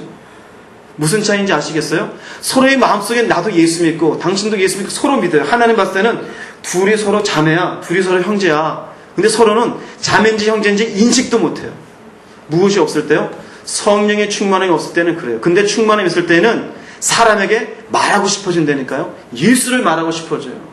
은혜를 받으면요, 그 은혜를 말하고 싶어져요. 예수가 얼마나 좋은데요. 교회 다니니까 얼마나 좋은데요. 내가 예수 안에 얼마나 큰 평안을 얻었는데요. 당신들 즐거워하는데 이거보다 더 좋은 게 있어요. 예수 믿어보세요. 그 사람이 내게 뭐라고 할지라도 예수 한번 믿어보세요. 예수 믿으면 세상이 달라집니다. 그 말을 하게 될까요? 안 하게 될까요? 하게 됩니다. 그런데 뜨뜻미지근한 자전거 타고 가는 사람은 못하게 되어져요. 자기 자전거도 페달 돌리기 바빠 죽겠는데 뭐라고 말하겠어요. 뭐 그냥 때 되면 가겠지. 천국이 있다는데 3일 걸릴지 한 달 걸릴지 모르지만 그냥 가는 거예요. 아이고 예수님인데 왜 이렇게 힘들까? 다리도 아프고 뼈도 쑤시고. 예수님인 게 맞나? 예수가 살아있나? 죽었나? 이게 뭡니까? 성령 받지 못하면요 이렇게 되어져요. 그 속에 힘이 없어집니다. 복음의 증거의 능력은 둘째치고 예수가 계신지 하나님의 계신지 여전히 페달을 밟기 위해서 교회는 나와요. 아이고 주여 아이고 주여. 그런데 아무런 그 마음속에 소망이 없어요. 힘이 없어요. 직장에 가 있든 친구를 만나든 어디에 가든 예수가 먼저가 아니에요. 세상 얘기가 먼저고 그 속에서 어울리는 게 먼저고 이런저런 일들 하는 게 먼저가 되어져요. 여러분들은 그러지 말기를 바랍니다. 먼저는 성령을 받으면 복음 증거의 능력이 생깁니다. 두 번째는요 굉장히 중요한데요 마귀를 대적하는 능력이 생깁니다. 에베소 6장 11절 12절입니다. 마귀의 관계를 능히 대적하기 위하여 하나님의 전신갑주를 입으라. 우리의 씨름은 혈과 육을 상대하는 것이 아니요 통치자들과 권세들과 이 어둠의 세상 주관자들과 하늘에 있는 악의 영들을 상대합니다. 여러분 마귀가 우리의 눈에 보여요 안 보여요? 안 보여요. 근데 마귀는 잠을 자요? 안 자요. 마귀가 먹을 거 먹습니까? 안 먹어요. 그런데 마귀가 하는 주 목적이 뭐겠어요? 목적이 뭐겠어요? 우리의 영혼을 뺏기 위한 것이 목적이에요. 여러분 축구를 하더라도 밥 안 먹고 잠 안 자고 한 몇 달을 한다고 생각해 보세요. 그게 가능하지도 않지만은 그렇게 하면 그 사람 축구 얼마나 잘할까요? 우리가 어느 한 분야에 한 10년 20년 먹지도 않고 자지도 않고 한다면 그 사람은 진짜 달인 중에 달인이 될 겁니다. 우리가 가끔 달인 프로를 보면은 신기한 일들 많잖아요. 하다못해 칼국수를 자른 일도 멀리서 집어던져 이러고 하다 보니까 그렇게 됐대요. 무슨 포장지를 만드는데도 포장지를 씌우는데도 도저히 손이 안 보일 정도로 포장지를 끼워요. 그 사람이 하는 일이 그거니까요. 마귀는요 어떻게 내 영혼을 집어삼킬까 그것만 연구하고 쳐다보고 있어요. 우리 눈에 보이지 않아요. 그래서 우는 사자처럼 삼킬 자를 찾아다닌다 그래요. 그런데 인간은 얼마나 어리석은지 아세요? 보이지 않으니까 마귀는 나랑 관계가 없다고 생각해요. 그래서 바울이 말하는 겁니다. 우리가 이 땅에서 힘쓰고 싸워야 되는 건 혈과 육에 대한 문제가 아니라는 것이에요. 돈이 없어서가 문제가 아니에요. 저 사람이 나를 약을 올려서가 아닙니다. 내가 이런저런 환경에 놓여있는 게 문제가 아닙니다. 악의 영들에 대한 것이라 그래요. 악의 영들에 대한 것이다. 그래서 마귀가 우리에게 다가오면 우리를 넘어지게 하게 뭐라고 표현합니까? 간계라고 합니다. 괴율이라고 표현하고요. 속임수입니다. 속임수. 우리에게 속임수로 다가와요. 알지 못하게 다가와요. 그 다가오는 그 통로가 뭔지 아세요? 내가 버리지 못한 내 옛 성품들, 습관들. 성경은 말합니다. 이전 것은 지나갔으니 보라 무엇이 되었도다? 새 것이 되었도다. 우리 새 것이 돼야 돼요. 옛 사람을 버리고 새 사람을 입으라 그럽니다. 안 돼요. 그 속에 포함된 게 뭡니까? 세상 사는 방법이었어요. 가치였어요. 생각이었어요. 아니면 그걸 통한 어떤 세상을 나름대로 이렇게 되면 저렇게 된 노하우도 포함될 수 있어요. 그런데요, 그것이 통로가 될 수 있어요. 이렇게 내 자존심을 건드린 인간에게는 내가 어떻게 하면 되더라. 이게 통로가 되어져요. 그래서요, 마귀를 대적하는 능력이라고 하는 것은요, 저 사람이 나를 넘어지게 하기 위해서 지금 내 성질을 건드리거나 그게 보입니다. 할렐루야? 그게 보여요. 아, 이 환경을 통해서 내 신앙을 밑바닥내려고 하는 것이구나. 이게 보입니다. 누가요? 성령을 받은 사람입니다. 그래서 제가 말씀드리는 거예요. 마귀의 괴계를 대적하는 능력이 생기게 되어져요. 근데 이게 없으면은요, 자전거 타고 가다가 돌 뿌리면 건드려줘도, 아니, 돌이 여기에서 이게 신경질나게, 내가 지금 힘있게 밟고 나가는 좀 귀찮아 죽겠는데, 그 돌 갖고 싸워요. 돌이 문제가 아닌데, 마귀가 던져놓은 돌인지를 깨닫지 못해요. 가다가 웅덩이를 만납니다. 아, 여기 또 웅덩이가 있어. 하나님 왜 내게 좋은 길을 주지 않습니까? 아니, 왜 내 산길을 만나? 왜 산길을 힘들게 또 페달을 밟아야 돼요? 평지가 되게 해주세요. 뭡니까? 마귀가 갖다 준 것인 줄 깨닫지를 못해요. 깨닫지를 못해요. 그래서 그 괴계를 보고서요, 안 넘어가면 됩니다. 할렐루야. 안 넘어가면 돼요. 사람이 쓱 와요. 그리고 이 사람이 평소에 하던 말을 내게 해요. 성질이 확 나요. 그때요, 성령 받은 사람이, 이 사람이 이걸 통해 가지고 내 입에서 툭 나가기 원하는구나. 안 하면 돼요. 그거 알면. 그거 아는 게 능력입니다. 할렐루야. 돈 생길 게 보여요. 그런데 그것이 성경적이지 않은 방법이에요. 옛날 같으면 덥석 물어요. 그런데 이제는 이것도 물어서 재물 앞에 약한 나를 만들려고 하는구나. 자식 나 안 해. 밥 먹고 입었으면 됐지. 그것 가지고 내가 신앙 버리지 않겠다. 이게 뭡니까? 마귀를 대적하는 능력이에요. 우리가 흔히 마귀를 대적한다면은 그저 귀신 쫓아낸 것을 생각해요. 그거는 아주 쉽습니다. 아주 쉬워요. 귀신 들린 사람을 대적하는 것은 주님의 이름으로 하면 돼요. 할렐루야. 하면 돼요. 그런데 정말로 어려운 거는요, 바리새인 같은 사람이 어려워요. 주님을 보고 있으면서도, 말씀이 선포되고 있으면서도 마귀가 그 마음을 붙잡고 있음에도 불구하고 예수를 예수로 알아보지 못하는 그게 더 힘든 것이에요. 깨닫는 귀가 있을 수 있기를 바랍니다. 유다를 보십시오. 멀쩡하게 주의 말씀을 듣고 주님을 위해서 따라다니는 인생임에도 불구하고 마지막 순간에 예수팔 생각을 집어넣었더니 무너지고 말아요. 여러분, 우리의 생각이 그냥 내 생각으로 착각하지 마세요. 내 생각을 통해서 마귀는요, 너 그럼 되겠니? 공격해. 생각해봐. 제가 늘 말합니다. 생각의 늪에 빠지지 마십시오. 그 생각할 시간을 기도의 시간에 투자하시기 바랍니다. 염려의 시간을 찬양의 시간으로 바꿔보시기 바랍니다. 우울함에 근심에 섞인 밤을 보내기보다 차라리 그 밤에 기도할 수 있기를 바랍니다. 저도 때로 근심이 있을 때가 있어요. 염려가 있을 때가 있어요. 때로는 잠을 못 이룰 때도 있어요. 그럴 때는요, 아싸리 일어나요. 그걸 기도해요. 집사람 자는데 슬그머니 일어나서 마루에 가서 기도할 때도 있고요. 그리고 가만히 앉아서 기도할 때도 있어요. 뭐하러 근심해요? 뭐하러 염려해요? 성도분들 있다 보면은요, 우리 몇 명 되지 않는데 어려운 분도 있어요. 그걸 기도하다 보면 마음에 막 와닿는 분들도 있어요. 그런 분들 생각하면 저도 막 근심이 돼요. 잘 써야 되는데, 저렇게 신앙이 떨어지면 안 되는데, 이분이 기도 못하겠는데, 그럼 이런저런 생각하다 보면은요, 한 시간이 휙 지나갈 때가 있어요. 이게 아니지, 기도해야지. 그 기도하게 되어져요. 뭡니까? 마귀의 괴계들이에요. 그런데 내가 성령 받지 못하게 되어지면은 이것을 대적할 능력이 없어요. 뭐만 보이냐면은요, 돈이 없는 것밖에 안 보여요. 안 풀린 문제밖에 안 보여요. 웅덩이밖에 안 보여요. 지금 당장 앞에 돌멩이밖에 안 보여요. 그리고는 한숨 쉬어요. 페달 밟는 것도 힘들어 죽겠는데 이걸 어떻게 밟고 넘어가느냐, 한숨 쉬어요. 그러나 성령 받으면 그 자리에서도 비행기 타고 올라가게 될 줄로 믿습니다. 사도행전 8장에 보면은요, 이와 유사한 사람이 나옵니다. 시몬이라는 사람이 나와요. 이 사람 원래 마술사입니다. 마술사는 뭐합니까? 마술은 거짓이에요. 술수를 부리는 것이에요. 사람 눈에는 안 보이지만 거짓을 통해서 사람들에게 깜짝 놀라게 하고, 봐라, 이렇게 되지 않았니? 뭡니까? 카드를 쫙 꺼내서 하나를 딱 뽑아보고 숫자를 맞춰볼게. 도대체 그 속이 안 보여. 쫙, 이거지 않았느냐? 우리는 몰라요. 와, 신기하다. 그러나 그 사람은 우리를 속이는 방법을 알고 있어요.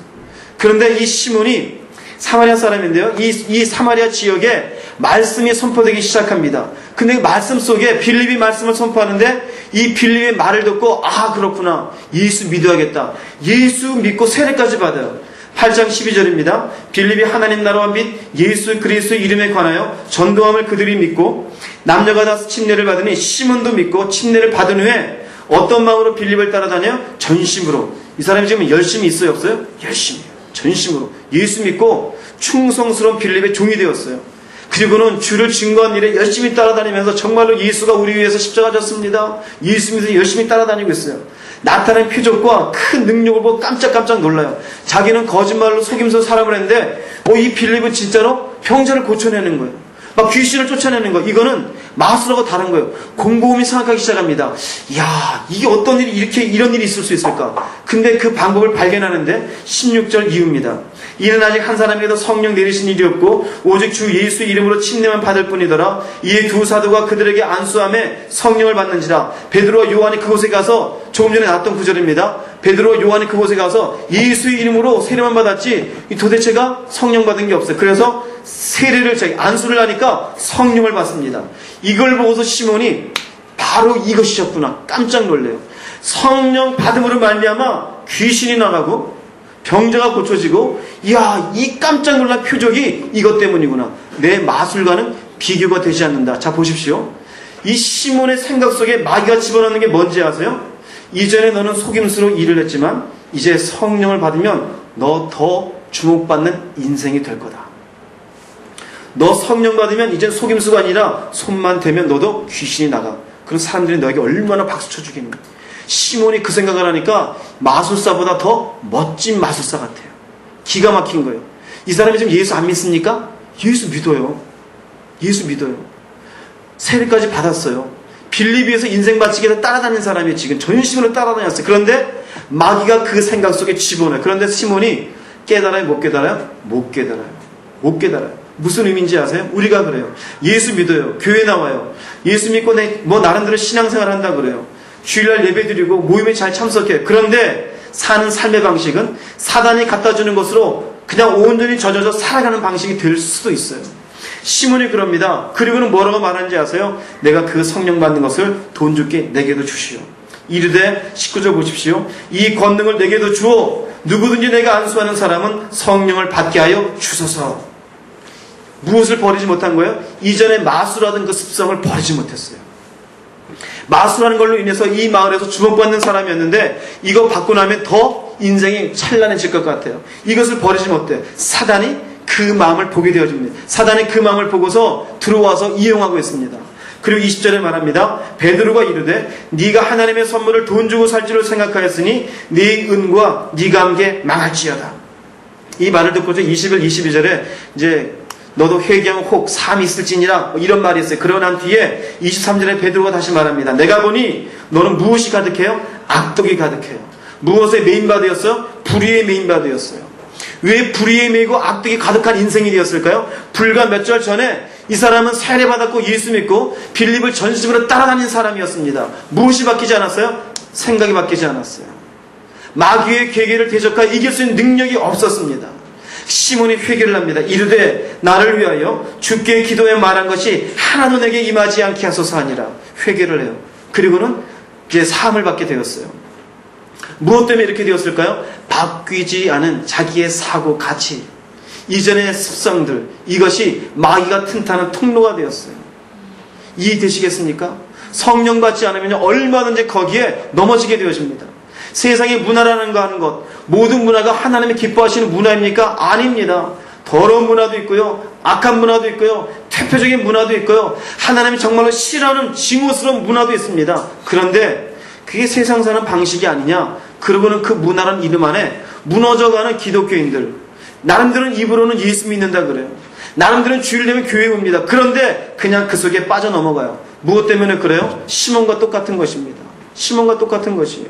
술이라고 하는 것, 아는 자기 자존심을 지키기 위해서 돈이라는 것이 통로가 되기도 하고요. 때로는요, 자녀가 통로가 되기도 합니다. 때로는요, 저 젊은 사람들 같으면은 게임 같은 것, 인터넷에 중독되어지는 것, 이것도요, 사단이 튼튼한 통로가 되어집니다. 깨닫는 귀가 있을 수 있기를 바랍니다. 성령을 받으면요, 마귀를 대적하는 능력이 생겨요.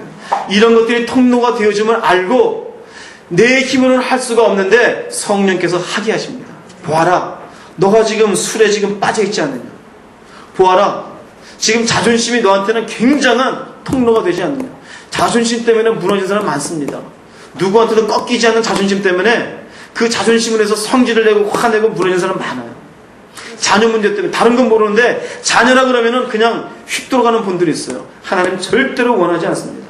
돈 앞에, 친구 관계 속에서, 인터넷 보면서 이 모든 것들이 통로가 될 수 있어요. 그 통로들을 여러분들이 깨달으시고 마귀의 이런 괴계를 능히 이겨내는 여러분 모두가 되기를 주의 이름으로 축원합니다. 세 번째로는요, 성령 세례를 받게 되어지면은요, 저는 정말로 중요한 거라 생각합니다. 말씀에 순종하는 능력이 생깁니다. 우리가 말씀을 보든지 듣든지 하게 되어지면은 그 말씀을 통해서 아멘 정말 좋습니다 그래요. 근데 막상 순종하기가 쉬워요, 어려워요? 쉽지 않아요. 그런데 그 쉽지 않은 그것을 할 수 있게 하시는 분이 누구입니까? 성령이십니다. 성령이셔요. 요한복음 사도행전 8장을 보면은요, 성령이 빌립더러 이르되 이 수레로 가까이 나가라. 누구에게 나가라 그러냐면요, 이디오피아 내시, 우리의 개념 속에 내시는 별로 안 좋은데 황관입니다. 그러니까 이디오피아의 관원이에요. 관원인데 간다게라는 이디오피아 여왕의 국고를 맡고 있는, 보물을 맡고 있는 사람이에요. 그래 굉장히 중요한 사람이죠. 이 사람이 마차를 타고 있는데 갑자기 그 마음속에 성령이 마차 옆으로 지가 달려가라. 여러분 순종하기가 쉬워요, 어려워요? 쉽지 않습니다. 그런데 이 빌립은 어떻게? 달려가요. 달려갔더니 이 니시가 이상한 일입니다. 하나님 어떠한 감동인지 모르겠지만은 이사야 선지자의 말씀을 펴놓고 읽고 있었어요. 그런 거 읽는 모습을 보고서 그 말씀의 내용을 설명해 줍니다. 하나님의 말씀이 있었어도 움직이는 것은 누가 움직여야 돼요? 내가 움직여야 돼요. 내가 움직이기 전에 뭐가 생겨요? 갈등이 생겨요. 갈등 앞에 맞아! 나는 말씀대로 움직여야지. 나고 움직일 수 있도록 힘을 주시는 게 바로 누굽니까? 성령이시에요. 성령이시에요. 그래서 이렇게 말씀 앞에 움직이는 일들은요, 사도행전 이후에 나오지 이전에는 없습니다. 제자들은 주님이 분명히 십자가 치는 게 있는데도 불구하고 그 앞에 가지를 못해요. 어디로 가요? 뒤로 물러나요. 우리도 잡히면 죽지 아니할까. 다 도망갑니다. 십자가 앞에 오직 한 사람 요한밖에 없었어요. 여인들밖에 없었고요. 보면 여자분들의 믿음이 더 좋은 것 같아요. 막상 겉으로 보기엔 남자들이 굉장한 것 같은데 아무 힘이 없고 거의 헛개비 같아요. 그래서 교회 안에도 보면 믿음 좋은 분들은 되게 여자분이신 것 같아요. 근데 우리 교회는 괜찮아요. 남자분들도 믿음이 좋으십니다. 말씀에 순종하는 능력을 성령이 주셔요. 그래서요, 여러분 내면을 잘 보세요. 아멘, 아멘, 아멘 하면서 말씀 보고서 맞다고 하면서 그 말씀 앞에 나를 꺾지 못하는 것은요, 자전거 타고 가는 인생입니다. 그런데요, 비행기 타면 성령에 기름 부음이 있는 사람은요, 마저 그러면 갈등은 잠깐 할지라도 맞는 쪽으로 갑니다. 이게 차이예요. 여러분에게 말씀에 순종하는 능력이 있을 수 있기를 바랍니다. 이건 내 힘으로 되는 게 아니에요. 왜요? 끊임없이 우리 눈에는 보이는 문제가 나를 늘 괴롭혀요. 끊임없이 내가 살 거리들이 내 앞에 문제가 되어져요. 이것을 뛰어넘어서서 말씀 앞에 움직이게 하는 것은 성령의 능력밖에 없습니다. 사도행전 10장 19절 21절입니다.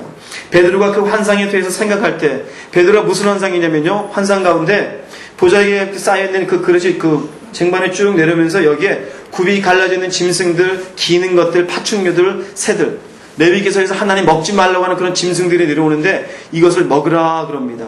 이것을 이상하다 생각하고 있는데 성령이 말합니다. 일어나 내려가 의심하지 말고 함께 가라. 내가 그들을 보내었느니라 하시니 베드로가 내려가 그 사람들을 보고 이르되 내가 곧 너희가 찾는 사람인데 너희가 무슨 일로 왔느냐. 무슨 의미냐면요, 그 고넬료라는 이방인이 있습니다. 백부장인데 고넬료라는 이방인에게 복음이 증거되었고 이 사람이 하나님께 경건한 사람이었는데 성령께서 어느 날 고넬료에게 베드로에게 사람을 보내라. 그리고 그의 말을 청하에 들으라 그럽니다. 베드로 입장에서 봐서는 이때까지는 이방인에게 예수를 증거하는 것은 상상치도 안 돼요. 상상이 안 돼요. 그저 자기 백성들, 이스라엘 사람들에게 복음 증거하는 건데 고넬료 이방 사람에게 전한다?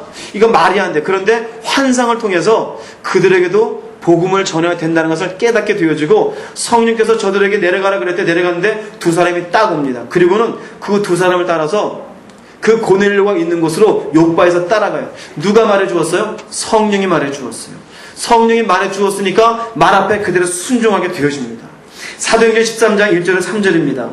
안디옥 교회에 선지자들과 교사들이 있으니 곧 바나바와 니그레라 하는 시므온과 구레네 사람 루기오와 분봉왕 헤롯의 젖돈생 마나인과 및 사울이라. 주를 섬겨 금식할 때 성령이 이르시되 내가 불러시키는 이를 위하여 바나바와 사울을 따로 세우라 하시니 이에 금식하며 기도하고 두 사람에게 안수하여 보내니라. 안디옥 교회가 있습니다. 안디옥 교회 사람들이 하나님께 기도하고 있었는데 성령이 바나바하고 사울을 둘 딱 나누어요. 이 사울은 바울 되기 이전의 사울입니다. 둘을 딱 나누어서 드디어 이 두 사람을 외부에 전도하는 선교사로서 보내게 되어져요. 이때부터 바울의 인생이 바울답게 되어지는 것입니다. 누가 시킨 겁니까? 성령이 시키셨어요. 그러면 기도하는 가운데 그 마음 가운데 성령이 시킨다고 해서 두 사람이 간다는 게 쉽겠습니까? 쉽지 않아요. 어딘가를 떠난다는 것은 굉장한 결단이 필요한 겁니다. 내가 익숙해지는 일들을 집어던지고 다른 일을 한다는 것은 쉬운 일이 아니에요. 내가 뭔가 이득거리가 있는데 성령이 말한다고 해서 이득거리를 집어던지는 것 쉬운 것이 아니에요. 하다못해 내 속에 집어던져야 될 악한 성품을 성령이 말해서 너 그러면 안 된다고 하는 걸 내가 꺾어내는 것 쉬운 게 아니에요. 우리 내 속에 있는 성품은요, 할 말 다 하고 분노하고 복수하고 끝장내는 것, 이게 속 시원한 것 같아요. 하지 말라는 것 쉬운 게 아닙니다. 그런데 하는 것, 그게 능력이에요. 그게 능력이에요. 참는 게 능력입니다. 견디는 게 능력입니다. 순종하는 게 능력입니다. 누가 가능합니까? 성령을 받은 사람이 가능합니다. 두 사람은 금식하기도 했고, 그리고 마침내 주의 음성을 듣고 힘도 없지만 그 음성을 듣고 떠나가게 되어져요. 그리고는 선교사의 일을 다 감당하게 되어집니다. 사도행전 16장 이후입니다. 성령이 아시아에서 말씀을 전하지 못하게 하시거늘 그들이 부르기어 갈라디아 땅으로 다녀가 무시아 앞에 이르러 비두니아로 가고자 애쓰되 예수의 영이 허락하지 아니하시는지라. 자, 바울이 이제 순종하고 나왔습니다. 전하는데 아시아로 가는 것을 성령이 허락하지가 않아요. 허락하지 않으니까 그 속에서 어떻게 합니까? 멈춥니다. 예수의 영이 허락하지 않으면, 성령이 허락하지 않으면 절대로 가지 않았어요. 성령이 허락하시면 움직였습니다. 여러분, 여러분의 믿음을 살펴볼 수 있기를 바랍니다. 지금은요, 대개의 사람들이 아멘 하면서도 그 아멘의 말씀을 자기가 다시 재해석해요. 입으로 내가 아멘 하지만 어떻게 그렇게 사냐 이거지. 이게 뭡니까? 막상 인간은요, 끊임없이 플랜을 세워요. 돌다리를 두드려요. 그런데 성령이 되게 주시는 것은요, 돌다리를 두드리는 게 아니라 마치 물속에 뛰는 것처럼 명령하셔요. 여기 뛰어내려라. 그런데 그렇게 깊지는 않아. 아니요, 내 눈이 시커먼데요. 아니, 깊지 않아. 뛰어내려. 뛰어내려라. 아, 이 절벽을 뛰어내려. 뛰어내려. 네가 뛰어내리면 내가 발이 상하지 않게 해줄 거야. 집어던져봐. 아, 그럼 거지가 되는데요. 아니, 거지 되지 않아. 집어던져봐. 아니, 거지 돼요. 집어던져봐. 이 갈등에 끊임없이. 내가 이렇게 성품 바꾸면 나 바보로 보지 않을까? 아니, 바보로 안 봐. 바보로 볼 거야. 바보로 안 봐. 바보로 볼 거야. 아니, 바보로 안 봐. 이 갈등이에요. 근데 그곳에서 순종할 수 있는 능력이 필요합니다. 그 이스라엘 백성들이 가나안 땅 갈 때 그 모습에서 우리가 어떤 성령 받지 못한 사람들의 모습이 무엇인지 알 수 있는 구절이 있어요. 정탐을 하러 갈 때 사람들이 정탐 갔다 와서 12명이 갔는데 10명의 사람이 가지고 이러쿵 저러쿵 불평하는데, 불평이라 우리가 신앙적으로 불평이라 이야기했지만 지금 식으로 이야기하면 맞는 얘기를 해요. 현실적인 이야기를 해요. 그들은 굉장히 장대한 백성입니다. 그들은 굉장히 큰 성을 가지고 있습니다. 그들은 굉장히 번성된 문화를 가지고 있습니다. 그들에 비하면 광야에서 40년 동안 돌아다닌 우리는 그지 같아요. 가진 것도 없어요. 도대체 어떻게 싸울 겁니까? 우리는 그들에 비하면 메뚜기 같아요. 뭡니까? 믿음의 눈으로 가라라고 하는 하나님의 말씀을 둘째치고 지금 현실의 눈으로 자기가 보고 있는 것을 계산하고 있어요. 그 계산을 가지고 말씀을 어떻게 해석하고 있어요. 이것이 성령 받지 못한 사람들의 모습입니다. 그렇기 때문에 예수님께서는 비록 너희가 나를 믿지만 성령을 받을 때까지 기다려라. 위로부터 주는 능력이 입히해 줄 때까지 이 성에 기다려라 합니다. 그렇지 않으면 너희들은 언제든지 넘어질 수 있다. 언제든지 눈에 보이는 계산 앞에 무너질 수 있다. 언제든지 하나님 앞에 깨어지지 않은 모습으로 살아갈 수밖에 없을 것이다. 그러므로 성령을 받으랍니다. 여러분도 성령을 받을 수 있기를 바랍니다. 성령 세례, 성령 충만함이 여러분 가운데 있을 수 있기를 주의 이름으로 축원합니다. 이럴 수 있습니다. 성령 충만함을 받고 성령 세례를 받았을 때 우리 되게 듣는 이야기 중에 하나가, 그 방언이 성령 받은 것에 그 증거입니까? 하나의 증거의 하나일 뿐입니다. 꼭 그것이 증거라고 말씀드리지 않습니다. 제가 볼 때는요, 더 큰 증거는요, 예수 그리스도를 증거하는 일에 그 가슴이 불타는 일이에요. 왜냐하면 보혜사 그분은 진리의 영이시기 때문입니다. 이해되시겠어요? 성경을 보는데요, 성경을 보는데 어느 날 성경이 너무나 뿔송이처럼 달아요. 너무나 이 진리의 말씀이 감사하고 이 성경보다 그 어떤 소중한 책이 없는 것 같아요. 이전에는 서점에 가서 나름대로 기독교 서점에 가서 책을 보기도 하면 그 책에서 뭔가를 얻어냈는데, 이제는 그것보다 성경을 통해서 막 보고 싶은 열망이 생겨요. 이 사람은 성령 받은 사람이에요. 어느 날 그 마음 가운데 성령의 음성이 들려요. 정명순 집사님이 지난 수요일날 그 말씀 하시더라고요. 기도하는데 갑자기 성령의 음성이 나도 들렸다고. 그래서 잃어버린 게 있어가지고 잃어버린 걸 찾으려고 기도했더니 그 잃어버린 게 지갑 속에 있는 걸 성령이 깨닫게 해주셨다고. 성령 받으신 거예요. 성령 받으신 거예요. 눈에 보이는 방언, 병고침, 귀신 이런 것만이 아닙니다. 성령의 은사는 10가지, 20가지, 100가지 될 수 있고 그 임한 것은 여러 가지로 나타날 수 있어요. 그런데 가장 중요한 건 내적인 변화입니다. 내적인 변화예요. 내가 정말로 성령의 능력 가운데 말씀 앞에 어떻게 순종할 수 있느냐, 그게 굉장히 중요해요. 내가 이 말씀을 보는데 어떤 마음으로 이 말씀이 보여지고 있느냐, 그분의 인도하심이 정말 내 안에 있는 것인가, 그것이 보다도 소중합니다. 방언하는 거요, 기도하는 좀 더 도움돼요. 근데 방언이 전부 우리 성령 충만받고 성령 세례 받은 것 하나밖에 없는 증거다? 아는 절대 그렇지가 않아요. 방언 받지 않았어도요, 체험적으로 내 가운데 성령이 임한 것을 얼마든지 경험할 수 있습니다. 그로 인해 가지고 말씀 가운데 뜨거운 가운데 살아갈 수가 있고요, 그분의 음성을 들으며 순종하는 인생을 살아갈 수가 있어요. 방언만을 고집하는 거 아니에요. 여러분에게 어찌됐든 중요한 것은 성령 받고 나도 좀 능력이 있는 인생이 되었으면 하는 갈증과 갈망이 있을 수 있기를 주 이름으로 축원합니다. 그럼 어떻게 성령 받는가? 빠르게 넘어가겠습니다. 사도행전 2장 38절입니다. 성령 받고 변화되어진 베드로, 바람 같은 성령, 불 같은 성령을 받고 자기 스스로 깜짝 놀랐어요. 도대체 이런 일이 어떻게 일어났을까? 주변 사람들이 와서 이야기하는데, 그러면 우리가 어떻게 하면 좋을까? 하면서 베드로에게 물었더니 말합니다. 너희가 회개하여 각각 예수 그리스도 이름으로 세례를 받고 죄의 사함을 얻으라. 그리하면 성령을 선물로 받으리라. 지금 이 말을 듣는 사람은 아직 예수를 안 믿는 사람이에요. 그래서 이야기합니다. 그래서 예수를 세례받고 죄의 사함 얻으라 그래요. 우리에게 해당되는 것은요, 내가 예수를 믿기는 믿었어도 죄 가운데 살았던 것, 내가 예수를 믿는다고 하면서도 형식 가운데 살았던 것, 내가 예수를 믿는다고 하면서도 여전히 내 욕망대로 살았던 것, 내 좋은 대로 살았던 것, 말씀 가운데 순종하지 않았던 것, 내 혈기대로 살았던 것, 내 고집대로 살았던 것, 이것은 회개할 수 있어야 됩니다. 회개할 수 있어야 돼요. 그것이 비로소 회개되어지는 이유는 뭡니까? 내가 주의 뜻대로 살지 않고 내 마음대로 살았던 걸 회개하고 이제는 주의 능력 가운데 살기를 원합니다. 주의 인도하심 가운데 살기를 원합니다. 그 고백과 다름이 없어요. 이제는 내 욕망이 아니라 이제는 주의 은혜 가운데 살기를 원합니다. 이제는 내가 이익거리 앞에 무너지는 것이 아니라 말씀 앞에 순종하는 인생이 되기를 원합니다. 그래서 회개가 필요한 것입니다. 그 회개하는 인생에게 성령이 임하는 줄 믿습니다. 사도행전 1장 14절입니다. 여자들과 예수의 어머니 마리아와 예수의 아우들과 더불어 마음을 같이하여 오로지 어디에 힘쓰더라? 기도에 힘쓰더라. 초대교회에 처음으로 성령 임할 때는 열흘간이었습니다. 열흘간. 그러나 주님이 애당초 처음에 열흘 동안 기도해라 기간을 정해주신 것은 아니었습니다.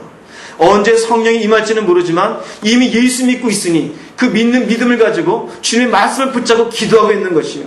하루 지나고 이틀 지나고 사흘 지나고 마침내 열흘이 되었을 때 성령이 임했습니다. 하나님의 성령을 받기 위해서 하나님께 기도하는 자에게 성령이 임하는 줄 믿습니다. 누가복음 11장 13절입니다. 너희가 악한 자라도 좋은 것을 자식에게 줄 알거든 하물며 너희 하늘 아버지께서 구하는 자에게 성령을 주시지 않겠느냐. 중요한 게 뭐겠습니까? 구해야 됩니다. 구해야 됩니다.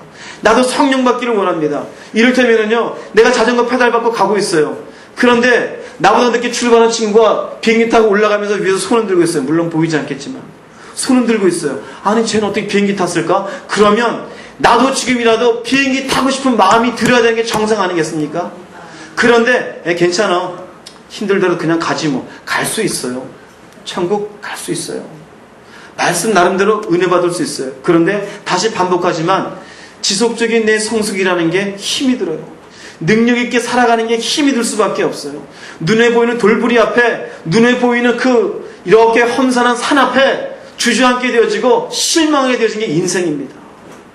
그러면 여러분들 구하는 마음을 가질 수 있기를 바라겠습니다. 어떻게 구해야 되느냐? 믿음으로 구해야 돼요. 갈라디아 3장 2절입니다. 내가 너희에게 다만 이것을 알려 하노니 너희가 성령을 받은 것은 율법의 행위로냐 듣고 믿음으로냐. 믿음으로예요. 믿음으로 구하고 믿음으로 내가 기도의 자리에 있으면서 하나님, 나도 이렇게 연약하고 미지근한 신앙인이 될 것이 아니라 나도 좀 더 능력 있는 신앙인이 되기 원합니다. 주의 말씀을 읽다 보니까 내 속에 참 버려야 될 게 많은데 내가 이것을 버리지 못하는, 결단하지 못하는 내 연약함 속에 있습니다. 주의 성령이시여 내게 이 능력을 허락하여 주시옵소서. 주의 성령이시여 내 마음의 죄의 덩어리들을 찢어내게 도와주시옵소서. 죄의 뿌리가 끊어지게 도와주시옵시고 다시는 마귀 앞에 무너지지 않는 인생이 되게 하시옵시고 정말로 하나님의 기뻐하시는 인생 되게 해주시옵소서. 이 열망이 있다라면 성령을 구할 수밖에 없어요. 내 힘으로는 할 수가 없습니다. 내 힘으로는 갈 수가 없습니다. 가긴 가지요. 그런데 힘이 듭니다. 얻어터지고 무너지고 늘 한숨 나오고 형식과 그리고 사람들의 팀에 끼어가지고 그저 그냥 머리만 좋아하는 인생밖에 되지 않습니다. 사도행전 5장 32절입니다. 우리는 이 일의 증인이요 하나님이 자기를 순종하는 사람들에게 주신 성령도 그러하니라 그랬어요. 누구에게 줍니까? 순종하는 사람들에게요. 순종하는 사람이 어디에 순종하는 것이에요? 주의 말씀 앞에, 주님의 기뻐하심 앞에, 주님이 하고 싶어 하신 일 앞에 순종하는 자들에게 성령이 역사하십니다. 비록 내가 열심히 기도하지 않았어도 말씀이라고 하는 목숨 걸고 지켜내는 그 사람에게 하나님은 성령을 역사해 주어요. 어느 순간에 그 가슴이 뜨거워집니다. 어느 순간에 그 마음 가운데 예수에 대한 은혜가 가득하게 되어져요. 어느 순간인가 마귀가 나를 넘어지게 하기 위해서 오는 모습이 보여지기 시작해요. 어느 순간인가 내 속에 기도에 대한 뜨거움이 생겨지기 시작해요. 누가 가능한지 아세요? 말씀을 붙잡고 살아가는 사람이에요. 비록 내가 자전거 페달 밟는 인생이지만 그래도 그 속에서 말씀 가운데 애쓰는 그 인생은요, 서서히 자전거가 변하여 비둘기가 되어지고 마침내 비행기가 되어서 성령의 은혜 가운데 있는 인생이 되는 줄 믿으시기 바랍니다. 여러분의 삶 가운데 성령의 인도하심이 있기를 바랍니다. 성령의 기름 부으심이 있기를 주의 이름으로 축원합니다. 결론을 내리겠습니다. 요한복음 14장 16절입니다. 다 함께 읽어보겠습니다. 시작. 내가 아버지께 구하겠으니 그가 또 다른 보혜사를 너에게 주사 영원토록 너희와 함께 있게 하리니.